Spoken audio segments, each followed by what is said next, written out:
वो एक दूसरे की कौनियां मार मार के हंसते गए। कहते टाबर पीछे से कर लिया करते, ओए टोल टैक्स है। पद्मिनी को देख लिया, वो गिर गया। जय मजे रतन सिंह जी के हैं। और उसने पूरी बात बताई। अलाउद्दीन ने कहा अब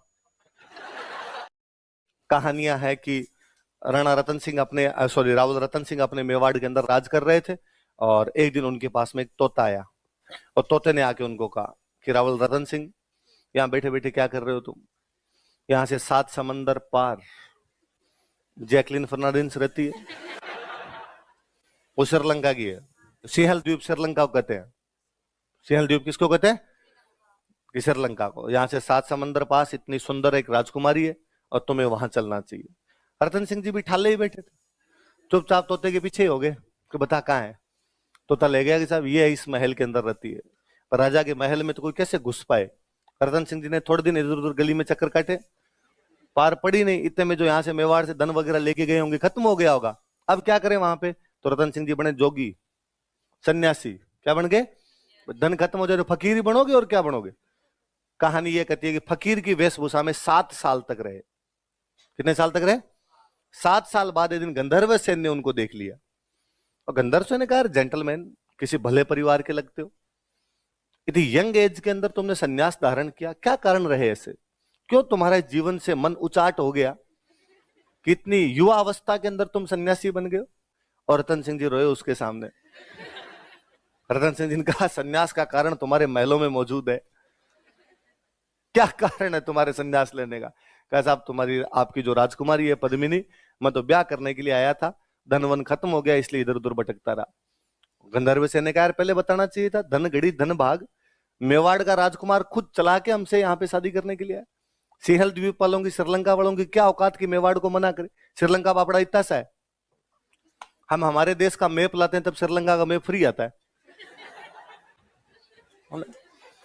तो वो तो मना कर ही कैसे सकते थे? उसने साहब हम तो आज पद्मिनी भेज रहे हैं आपके साथ में। और रतन सिंह जी पद्मिनी को लेके वापस आए, चित्तौड़ में अपने हंसी खुशी से दिन बिता रहे थे। कहते यार, रतन सिंह जी के दरबार में एक पंडित जी हुआ करते थे, राघव चेतन। पंडित जी कौन थे? विद्वान व्यक्ति थे। बोले कितना ही आदमी विद्वान हो, कमियां हो ही सकती है। और क्या, एक दिन उसने पद्मिनी को देख लिया, वो गिर गया। रतन सिंह जी को जब पता था, रतन सिंह ने कहा, पंडित जी, मैं दोबारा दरबार में टांगे तोड़ूंगा मैं आप। पंडित जी ने कहा, हो जाता है कई बार, पड़ेगी क्या आप? पंडित जी को यहां से दरबार से भगा दिया। कहां जाए पंडित जी यहां से भाग के? तो दुश्मन का दुश्मन हमेशा अच्छा दोस्त होता है। उन दिनों दिल्ली का सुल्तान था अलाउद्दीन खिलजी। खिलजियों की या राजस्थान वालों की वैसे भी कमी बना करती थी, और वो अलाउद्दीन खिलजी के पास चला गया। अलाउद्दीन खिलजी ने को भी पता चला कि राघव चेतन जितना महान विद्वान दरबार के अंदर है। उसने कहा, ओ पंडित जी आगे आगे, पहले लाइन में बैठो भाई, कुर्सी खाली करो पंडित जी के लिए। और पंडित जी बताओ क्या चल रहा है? पंडित जी ने कहा, मजे हैं, तू बता तेरे क्या चल रहा है? अलाउद्दीन ने कहा, मेरे खुद के मजे हैं, हिंदुस्तान का शहंशाह हूं मैं, सुल्तान हूं हिंदुस्तान का, पूरे का, दिल्ली के तख्त पर बैठा हुआ। राघव चेतन ने कहा, तू बड़ा आदमी है, तेरे क्या मजे हैं? मजे रतन सिंह जी के हैं। और उसने पूरी बात बताई। और अलाउद्दीन ने कहा अब। तो अलाउद्दीन को यदि पद्मिनी की सुंदरता के बारे में कोई बताता तो वो आदमी कौन था? 1303 ईस्वी में, 1303 एडी, अलाउद्दीन खिलजी ने मेवाड़ पर आक्रमण कर दिया। अलाउद्दीन खिलजी जब गुजरात जा रहा था, तो गुजरात जाएंगे तो राजस्थान क्रॉस करना पड़ेगा, राजस्थान क्रॉस करना पड़ेगा तो मेवाड़ क्रॉस करना पड़ेगा आपको इधर से। मेवाड़ से जब क्रॉस हो रहा था तो उसने जाने का रास्ता मांगा कि भाई आपके घर से गुजरने का मुझे रास्ता दिया जाए। समर सिंह ने भी कहा, ऐसे तो कैसे घुस सकता है, तू हमारा घर है, तू तेरी मर्जी आएगी सेना लेके चला जाएगा। तो अलाउद्दीन ने कहा, तो क्या किया जा सकता है? तो कहा, मैं टैक्स लूंगा। अलाउद्दीन से कहा कि टोल टैक्स दे, कहीं से जाते हो टोल टैक्स लगता है, कर दे मेरे को। तो अलाउद्दीन ने कहा, यार स्टाफ, तू राजा मैं राजा, इतना तो चलता है ना यार कम से कम। समर सिंह ने कहा, ना कोई स्टाफ नहीं, पूरा लगेगा इधर तो। अलाउद्दीन ने कहा, मैं वापस आते मारूंगा तुमको, कि दो तुम्हारे जी में वो कर लेना, एक बार टैक्स दे के जा। तो अलाउद्दीन बेचारा यहाँ पे टैक्स दे के गुजरात गया था। अब आते टाइम अलाउद्दीन ने कहा, क्यों पंगा लेते हैं, चला के। अलाउद्दीन चुपचाप अपने दिल्ली चला गया। बंदा बेइज्जती को भूल जाता है, पर लोग नहीं भूलने देते, है ना। आरएसपी का रिजल्ट आता है, आपको पता चल जाता है कि फेल हो गए, आप शाम तक रो दुआ के जैसे तैसे करके इजी भी हो जाते हो। पड़ोसी आते जाते पूछते रहते हैं, उसको ही पता है ये फेल है, पर वो ऐसे भी नहीं पूछता रिजल्ट क्या रहा हो, और मेंस की तैयारी तो अच्छी चल रही होगी। मैं प्री फेल हो गया था, मुझे पता है तुझे पता है, तो किस बात की मेंस की तैयारी है। कई बार आप प्री पास कर लेते हैं, मेंस पास कर लेते हैं, इंटरव्यू दे देते हैं, फाइनल सिलेक्शन तो नहीं हुआ, ये उनको ही पता चल जाता है कि फाइनल नहीं हुआ है। फिर भी कोई पूछेगा आपसे ज्वाइनिंग का है, पोस्टिंग का आजकल साहब की, अरे साहब प्री दे रहे हैं वापस इस बार। तो लोग जीने नहीं थे भाई, लोग हरामी होते हैं इस मामले में। तो अब अलाउद्दीन भी बेचारा दिल्ली में बैठ के कभी कहे जब मैं पूरे हिंदुस्तान को हरा चुका हूं, जो जो सामने आता है ना उसको एकदम यूं मसल के रख देता हूं। और कोई सामने जो 5-7 मंत्री संतरी बैठे रहते वो एक दूसरे के कौनियां मार मार के हंसते गए, मुंह के हाथ लगा लगा के। अलाउद्दीन को पता चला क्या रहे हंसी किस बात क्या रही है, नहीं नहीं कोई पुरानी बात याद आ गई थी हमें तो।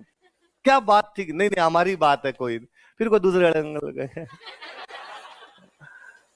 बात बतानी पड़ेगी तुम्हें क्या बात है।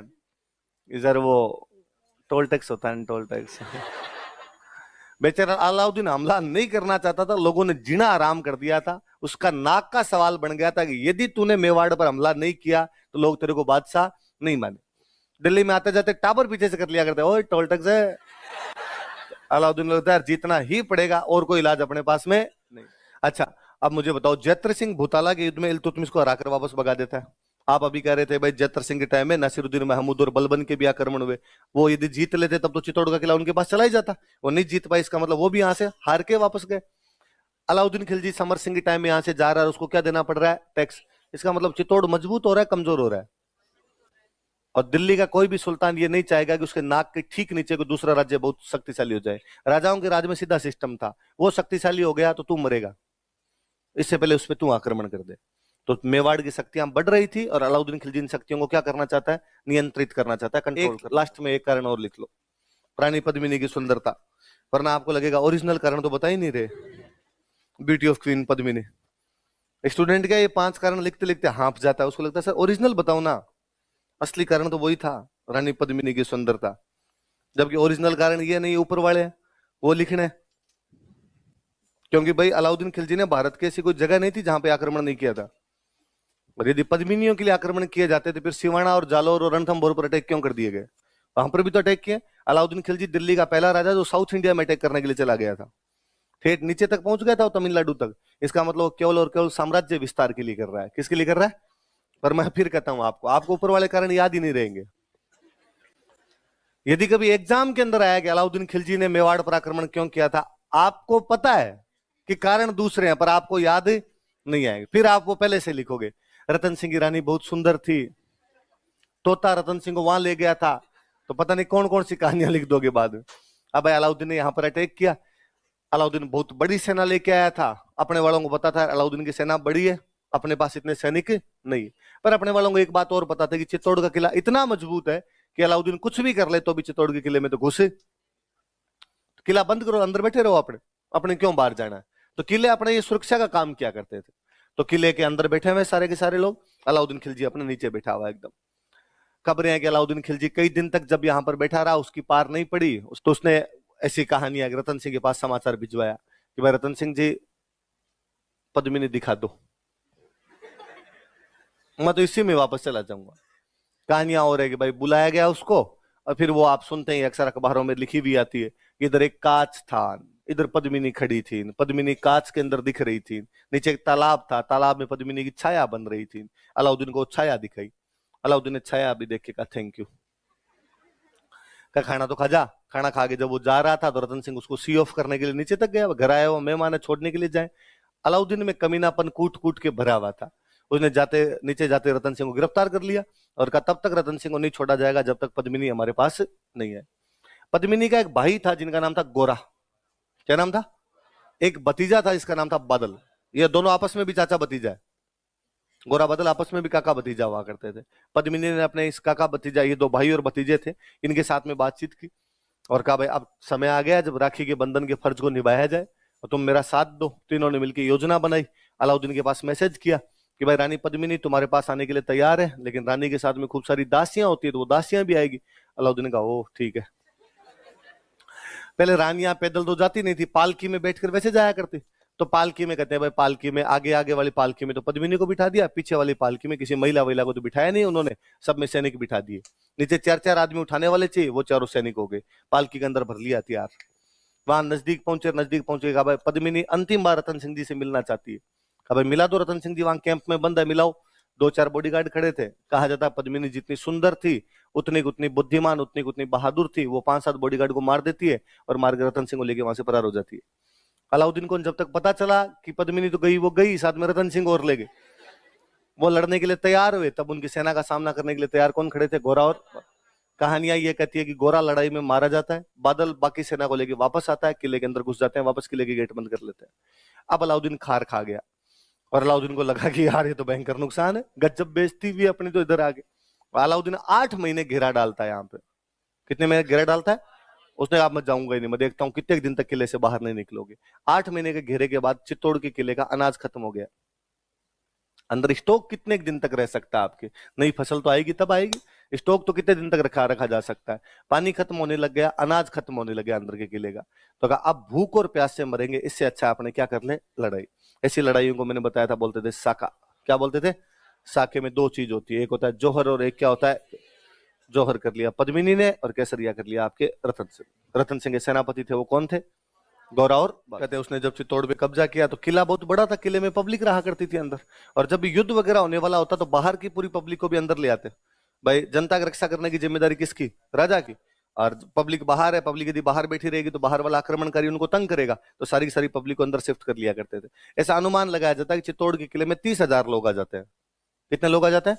अलाउद्दीन अंदर घुसार, उसका बहुत नुकसान हुआ। साकों में सामने वाली पार्टी के भयंकर ही नुकसान हुआ करता था, क्योंकि जब भी कोई बंदा इस बात पे आके लड़ता है कि मुझे तो मरना ही है, इनको तो देख लूं ढंग से, तो ढंग से मार के मरता है।